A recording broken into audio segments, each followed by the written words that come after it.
Kapolri Jenderal Listio Sigit Prabowo menegaskan komitmennya dalam memberantas judi online di Indonesia hingga ke akarnya. Kapolri akan memeriksa siapa saja yang terlibat dalam kasus judi online termasuk jika hasil pemeriksaan mengarah kepada nama-nama tertentu termasuk mantan Menteri Komunikasi dan Informatika Budi Aris Setiadi. Sosok Budi Ari juga nanti akan dimintai keterangan gitu Pak, karena kan dulu di Kominfo terus ada juga di Komdigi. Ya saya kira kalau nanti dalam pemeriksaan yang dilakukan oleh anggota saya mengarahkan nama-nama tertentu, saya kira tentu pasti akan diproses, akan diperiksa. Sebelumnya, mantan Menteri Kominfo yang kini menjabat Menteri Koperasi, Budi Aris Setiadi, mendorong pengungkapan kasus judi online di Komdigi dan siap diperiksa polisi.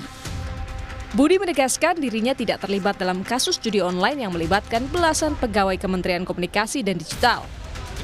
Solusinya gimana? Lalu kita warga negara. Pak, nanti katanya polisi mau mendalami Pak, gimana Pak? Tunggu aja dalamnya nggak apa. Kita siap di proses. Siap dipanggil gitu Pak? Pasti nggak. Berarti siap, pasti nggak terlibat Pak? Ya. Pak kenal nggak Pak Mas sudah pegawai Komdigi yang dipisah Pak? Ya tahu lah namanya. Hari Minggu lalu, polisi kembali menangkap 2 orang tersangka dalam kasus judi online di Kementerian Komunikasi dan Digital. Keduanya berperan sebagai penghubung antara bandar judi dan oknum pegawai Komdigi. Dari keduanya, polisi menyita uang tunai senilai 300 juta rupiah dan uang dalam rekening sebesar 2,8 miliar rupiah. Mengamankan salah seorang DPO dengan inisial MN. Jadi dilakukan pengembangan dan didapatkan 1 orang tersangka lagi dengan inisial DM. Daripada MN ini adalah yang menyetorkan uang dan menyetorkan atau menyerahkan list website untuk dijaga websitenya supaya tidak diblokir. Hingga hari ini, polisi telah menetapkan 18 tersangka dalam kasus judi online di Kementerian Komunikasi dan Digital. 10 orang diantaranya merupakan pegawai Komdigi dan 8 orang lainnya merupakan warga sipil. Tim Liputan, Kompas TV. Dalam perkembangan terbaru, Polda Metro Jaya kembali menetapkan tersangka baru dalam kasus judi online yang melibatkan pegawai Kementerian Komunikasi dan Digital Komdigi. Istri DPO berinisial A ditetapkan polisi sebagai tersangka terkait kasus judi online atas dugaan keterlibatannya dalam tindak pidana pencucian uang. Dari tangan tersangka baru, penyidik menyita uang miliaran rupiah, puluhan buah perhiasan, dan jam tangan mewah. Inisialnya D. Ya, D ditetapkan sebagai tersangka karena diduga terlibat TPPU, tindak pidana pencucian uang, yang dilakukan oleh DPO A alias M. D ini, tersangka D adalah istri dari DPO A, ya. Kapolri menegaskan keseriusannya dalam memberantas judi online di tanah air. Kapolri bahkan mengaku siap mundur jika tersangkut judi online. Apa yang jadi kendala membongkar jaringan judi online khususnya di Kementerian Komunikasi Digital? Siapa yang bisa memiliki kuasa sehingga mampu mengatur kerja jaringan judi online di Komdigi? Kita bahas sore hari ini di Kompas Petang bersama dengan pengamat kepolisian ISES Bambang Rukminto. Selamat petang, Pak Bambang. Bagaimana Anda melihat proses pengungkapan jaringan judol di Komdigi? Apakah sudah terungkap peran-perannya dan juga aliran dananya kemana saja?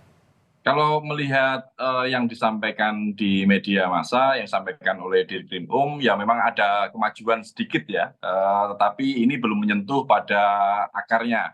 Karena kalau yang ditangkap terakhir ini adalah penghubung, tentu ada pihak-pihak yang lebih di atas yang memberikan dana untuk diberikan kepada oknum-oknum di Komdigi. Makanya memang harus ada penyelidikan yang lebih intensif terkait ini. Karena kalau tidak ya ini akan hanya sebatas operator-operator di lapangan, tapi tidak menyentuh pada akarnya, yakni otak pelaku atau bandar. Di kementerian sendiri seharusnya juga ada, sebagai lembaga pemerintah seharusnya ada satuan kontrol dan pengawasan yang ini ternyata juga tidak efektif. Makanya memang di kementerian ini juga harus ada pihak-pihak yang diperiksa, termasuk kalau dorongan masyarakat, Menteri Menkominfo sebelumnya yang memberikan rekomendasi pada oknum ini yang juga harus segera diperiksa seperti itu. Jadi Anda melihat peluang besar Menkominfo sebelumnya Budi Ari untuk diperiksa? Harusnya demikian, karena sangat naif sekali bila seseorang yang seperti disampaikan oleh Polda Metro yang tidak diterima sebagai PNS kemudian diangkat lagi. Artinya ada sesuatu sesuatu hubungan spesial antara yang memberikan rekomendasi dengan yang diberikan rekomendasi. Makanya kalau kemudian oknum ini terlibat, sebelumnya ada hubungan apa? Makanya memang seharusnya segera dilakukan pemeriksaan terhadap pihak-pihak yang terkait seperti itu. Ada 10 pegawai dari Komdigi yang jadi tersangka dalam kasus ini. Atasannya apakah kemudian juga patut untuk diperiksa? Harusnya demikian, karena kalau kita melihat tata kelola birokrasi, ada satuan pengawas, inspektorat di kementerian yang menjalankan pengawasan.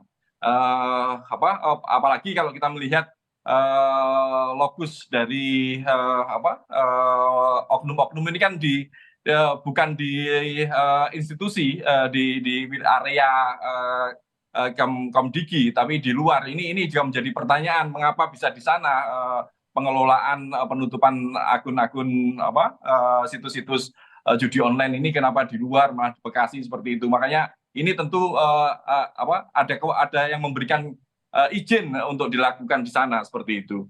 Terakhir Pak Bambang, apakah Anda melihat juga di sini polisi sudah mulai bergerak untuk mengejar sosok yang kuat di jaringan ini? Arahnya ke sana. Cuma saya melihat memang harus ada pendalaman-pendalaman ya. Tetapi kalau ini hanya sebatas itu saja ya sangat disayangkan sekali. Karena judi online ini kan kalau melihat data dari PPATK juga menyasar hampir 100.000 anggota kepolisian dan TNI. Makanya harus gerak cepat yang dilakukan oleh kepolisian untuk melakukan pemberantasan judi online ini gitu. Komitmen Kapolri ini harus konsisten, harus dinyatakan dengan implementasi yang lebih bagus seperti itu. Kita tunggu langkah selanjutnya. Terima kasih Bambang Rukmito, pengamat kepolisian dari ISES sudah bergabung bersama kami di Kompas Petang. Sehat selalu Pak Bambang.